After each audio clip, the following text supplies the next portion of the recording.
আসসালামু আলাইকুম দর্শক, দেখেন ঘটনা কোথায় যে গড়াচ্ছে। লালমনিরহাটের পাটগ্রামে থানায় হামলা চালিয়ে ভ্রাম্যমাণ আদালতে সাজাপ্রাপ্ত দুই আসামিকে বিএনপি নেতাকর্মীরা যে ছাড়িয়ে আনলো বা ছিনিয়ে আনলো, তার পরিপ্রেক্ষিতে জামাতের প্রধান কি বলছেন? জামাতের প্রধান বা আমির শফিকুর রহমান তিনি বলছেন, এই পরিস্থিতিতে নির্বাচন কিসের, কি নির্বাচন হবে? এই জন্য আগে নির্বাচনের পরিবেশ অবশ্যই তৈরি করতে হবে। গুরুত্বপূর্ণ কথা, কিন্তু ফেলে দেওয়ার মতো না।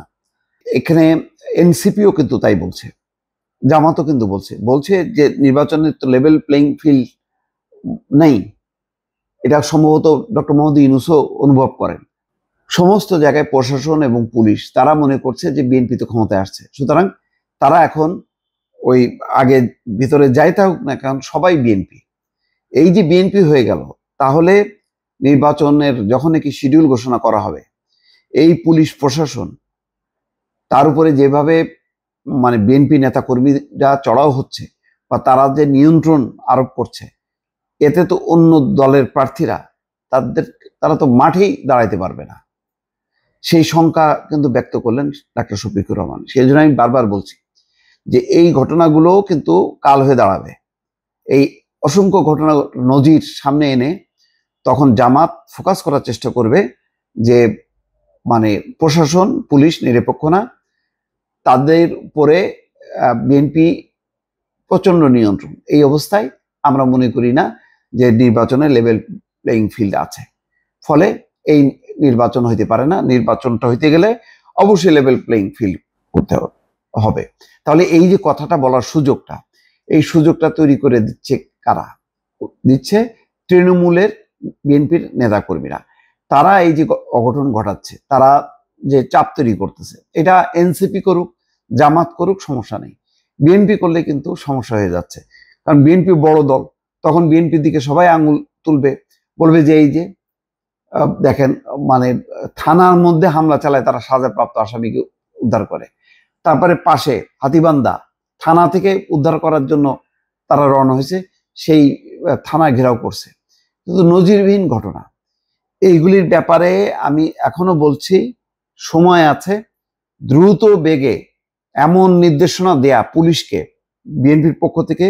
বিএনপির দরকার হয় আলাদাভাবে পুলিশ প্রশাসনের সাথে অথবা এখন যৌথ বাহিনী আছে তাদের সাথে বৈঠক করুক, বৈঠক করে পরিষ্কার বলুক যে আমরা এখন কোনো দল চিনি না, আপনারা নিয়ম মাফিক কাজ করবেন, কোনো দলের কোনো শুনবেন না। অনেকে ব্যক্তিগতভাবে অনেকে বলে ভাই আমি বাড়ি করতেছিলাম, বাড়ির কাজটা করতে পারতেছি না, চাঁদা না দিলে হবে না। অমুক জমি ভাই, আমার জমিটা তো উদ্ধার করতে গেলাম বা আমার এতে ছিল, এখন তো বিএনপির অমুকে তারা দিচ্ছে না। এরকম অসংখ্য কমপ্লেন কিন্তু আসে ব্যক্তিগত পর্যায়ে। তো আর এইগুলি তো একেবারে দৃশ্যমান যে বড় ধরনের অপরাধ। তা আজকে নীলফামারীর সৈয়দপুর বিমানবন্দরে সাংবাদিকদের এক প্রশ্নের জবাবে জামাতের আমির এই কথা বলছেন। নির্বাচনের পরিবেশ তৈরির জন্য সংস্কারের প্রশ্নগুলো আসছে উল্লেখ করে তিনি বলেন, আমরা আশা করি যদি মৌলিক সংস্কারগুলোতে কার্যকর সংস্কার হয় তাহলে আলহামদুলিল্লাহ একটা ভালো নির্বাচন হবে। আর যদি কোনো সুযোগ নেই, সংস্কার করতে হবে, ভালো নির্বাচনও করতে হবে। মব সন্ত্রাস প্রসঙ্গে সাংবাদিকদের আরেক প্রশ্নের জবাবে বলেন, মব সর্বকালে বাংলাদেশে ছিল, এটা 72 সাল থেকে শুরু হয়েছে এবং এখন পর্যন্ত এটা কন্টিনিউ আছে। কিন্তু এই মব আমরা চাই না, আমরা মবের ঘোর বিরোধী। দেখবেন এসব মবে জামাত ইসলামীর কোনো কর্মী সমর্থক কোথাও জড়িত নেই। যাই হোক, তারা এখন সাধু বুঝলাম, কিন্তু বিএনপির দিকে এই যে এখন গণহারে দোষ চাপানো হবে, এই একটাকে ইস্যু করে 10টা ইস্যু সামনে নিয়ে আসা হবে। সুতরাং আমি আবারও বলি, বিএনপির নেতা কর্মীরা যদি সতর্ক না হয় আর কেন্দ্রীয় নেতৃবৃন্দ যদি নিয়ন্ত্রণ করতে না পারেন, তাহলে কিন্তু এটার ফলাফল ভালো হবে না। ভালো থাকবেন। আল্লাহ হাফেজ।